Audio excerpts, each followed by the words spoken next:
নমস্কার বন্ধুরা, আজকের আমি বসন্তের সেরা একটা রেসিপি আপনাদের সঙ্গে শেয়ার করব।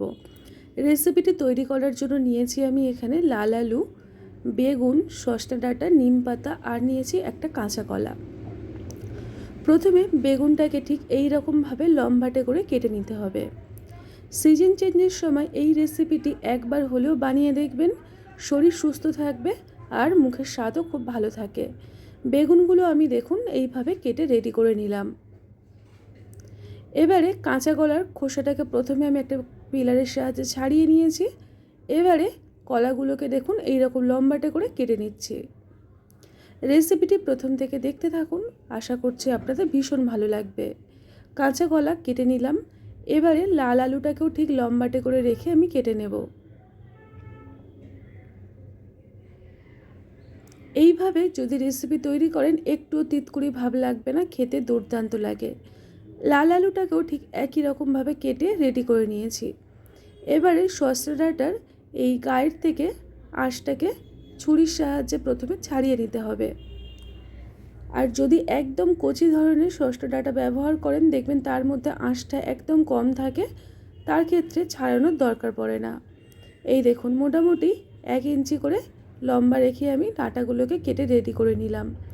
এবারে যে কাজটা আমাদেরকে করতে হবে, যার জন্য এই রেসিপিটি তিতকুড়ি ভাবটা খুবই কম লাগে, সেটা হলো এই নিম পাতা। এই কচি নিম পাতা দিয়ে আজকের আমি রেসিপিটি তৈরি করব। প্রথমে পাতাগুলোকে ডাঁটির থেকে ছাড়িয়ে একটা পাত্রে নিয়েছি। অল্প একটু লবণ আর জল দিয়ে এটাকে ভিজিয়ে 5টা মিনিট রেখে দেব। এতে করে নিম পাতার উপকারিতা তো পাবই, তিতকুড়ি ভাব কম লাগবে। এই দেখুন সমস্ত সবজি আমি একই রকমভাবে কেটে রেডি করে নিয়েছি। শুধু এক্সট্রা আমি নিয়েছি এই রকম দেখুন এই আলুটাকে, যে গোল আলু হয় ওটাকেও কেটে নিয়েছি। এবারে কড়াইয়ের মধ্যে আমি দিয়ে দিলাম প্রয়োজন মতো সরষের তেল। তেলটাকে ভালো করে গরম করে 1/2 চামচ পরিমাণে 5 ফোড়ন আর 2টো তেজপাতা অ্যাড করলাম। এবার ওই তেলের মধ্যে একে একে সবজিগুলোকে খুব ভালো করে ভেজে নিতে হবে। প্রথমে দিয়ে দিলাম নর্মালি গোল আলু, যেটা নর্মালি আলু, তার সাথে দিয়ে দিলাম লাল আলু আর দিয়ে দিলাম কাঁচা কলা। অল্প একটু লবণ দিয়ে সমস্ত সবজিটাকে ভালো করে ভেজে নিতে হবে। এইভাবে যদি একবার হলেও বানিয়ে দেখবেন বন্ধুরা, মুখের স্বাদ ফিরে আসবে, তার উপরে শরীর স্বাস্থ্য ভালো থাকবে। মোটামুটি 3 থেকে 4 মিনিট কম আছে আমি ঢাকনা দিয়ে রেখেছিলাম। তারপরেই ঢাকনাটাকে খুলে আমি আপনাদেরকে দেখিয়ে দিচ্ছি। দেখুন প্রত্যেকটা সবজি কত সুন্দরভাবে নরম হয়েছে আর আস্তে আস্তে কালারটাও চেঞ্জ হয়ে যাচ্ছে। এই রকমভাবে যদি একটু ভেজে নিয়ে কষিয়ে রান্না করা যায়, দেখবেন যে কোনো রান্নার স্বাদ দুর্দান্ত আসে। এবার আমি এর মধ্যে একে একে বেগুনটাকে অ্যাড করে দিচ্ছি, তারপরে দিয়ে দেবো সজনে ডাঁটা। বেগুন আর সজনে ডাঁটা দেওয়ার পরে আরও মোটামুটি 1 থেকে 2 মিনিট ভাজা ভাজা করে নিতে হবে। এইভাবে একবার হলেও রেসিপি বানিয়ে দেখবেন, আপনাদের স্বাদ মুখে লেগে থাকবে আর মুখের স্বাদ বদলও হবে। এবারে ঢাকনা দিয়ে রেখে দিলাম। যতক্ষণে সবজিটা ভাজা হচ্ছে, একটা মিক্সিং জার নিয়েছি, তার মধ্যে দিয়ে দিলাম 1 চামচ হলুদ সর্ষে, 1 চামচ দিয়ে দিলাম কালো সর্ষে আর 1 চামচ দিয়ে দিলাম পোস্তদানা। 2টো কাঁচা লঙ্কা দিয়ে কোনো রকম জল ছাড়াই এটাকে ঘুরিয়ে নেব। দেখুন আমি আপনাদেরকে দেখিয়ে দিচ্ছি। এই দেখুন এইরকম গুঁড়ো গুঁড়ো হয়ে যাবে। এবারে এর মধ্যে আমি অল্প একটু জল দিয়ে এটাকে মিহি করে বেটে নেব। আমি বাটাবাটির কাজটা মিক্সিং জারে করে নিচ্ছি, আপনারা শিলেও বেটে নিতে পারেন। এই দেখুন মশলাটা ঠিক এই রকমভাবে বেটে রেডি করে নিতে হবে, একদম স্মুথলি বেটে নিতে হবে। মশলাটা আমার রেডি হয়ে গেল এবং মিক্সিং জারটাকে ধুয়ে অল্প একটু জলও আমি এখানে নিয়ে নিয়েছি। যতক্ষণে মশলাটা রেডি করছিলাম, তার মধ্যে দেখুন সমস্ত সবজিগুলো আরও কিছুক্ষণ ঢাকনা দিয়ে রাখার জন্য অনেকটাই নরম হয়ে যাবে আর কাঁচা গন্ধটাও কেটে যাবে। ঢাকনাটাকে খুলে ভালো করে সমস্ত সবজিগুলো নাড়িয়ে চাড়িয়ে নেব।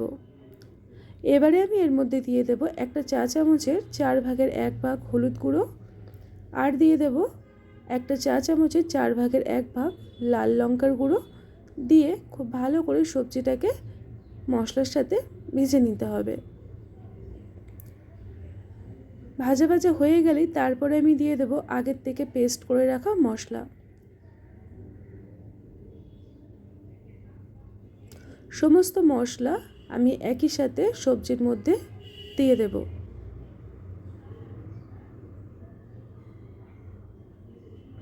এখানে আমি যে যে সবজি ব্যবহার করেছি সেগুলো প্রত্যেকটার উপকারিতা কিন্তু অনেক আছে। আপনারা এখানে প্রয়োজন হলে একটু পেঁপে অ্যাড করতে পারেন, তবে আমি আর এখানে আজকে পেঁপে দিলাম না। অল্প একটু চিনি দিয়ে সবজিটাকে একটু ভালো করে সমস্ত মশলার সাথে কষিয়ে নেব। এই রান্নাতে হলুদ গুঁড়ো বা লাল লঙ্কার পরিমাণটা একটু কম নিতে হবে। তারপরে দেখুন যে বাটিটাতে মশলা রেখেছিলাম ওই বাটিটা ধুয়ে আমি অল্প একটু জল এখানে অ্যাড করে দিলাম। এই রান্নার জন্য যতটুকু জলের প্রয়োজন আমি জলটা অ্যাড করে দিয়েছি।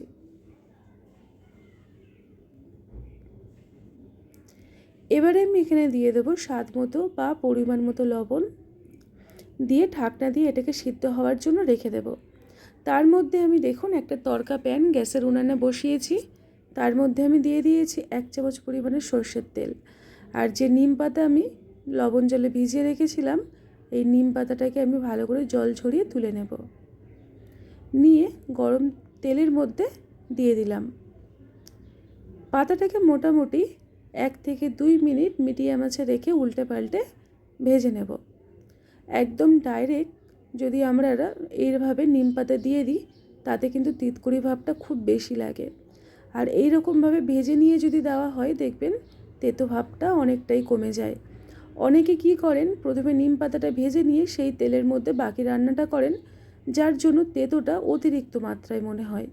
তবে এই পদ্ধতিতে একবার যদি রান্না করেন দেখবে তিতকুড়ি ভাবটা কম লাগবে, উপরন্তু আপনাদের নিম পাতার একটা উপকারিতা সেটা আমরা পুরোপুরিভাবে পেয়ে থাকি। এবারে নিম পাতাটাকে দিয়ে দিলাম সমস্ত সবজির মধ্যে। সবজিও খুব ভালোভাবে সুসেদ্ধ হয়ে গেছে। সমস্ত কিছু খুব ভালো করে আমি নাড়িয়ে চাড়িয়ে নিলাম। নিয়ে এটাকে মোটামুটি 1 থেকে 2 মিনিট ফুটিয়ে নেব। তারপরে ঢাকনাটাকে খুলে আমি আপনাদেরকে দেখাচ্ছি। দেখুন বন্ধুরা, আজকের আমার এই নিম পাতা দিয়ে দুর্দান্ত স্বাদের রেসিপি হালকা পাতলা ঝোল একদম রেডি হয়ে গেছে।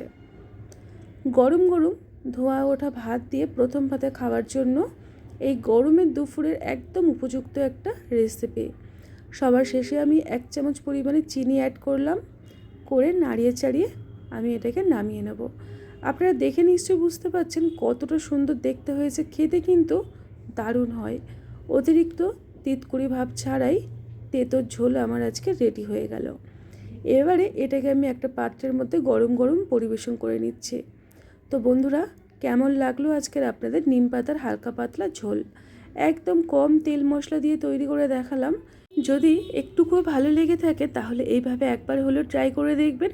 আর নতুন হলে চ্যানেলটিকে সাবস্ক্রাইব করে রাখতে পারেন এই রকমই নানা রকম রেসিপি পাওয়ার জন্য। আজকের মতো এই পর্যন্ত, আবারও আসবো নানা রকম রেসিপি নিয়ে।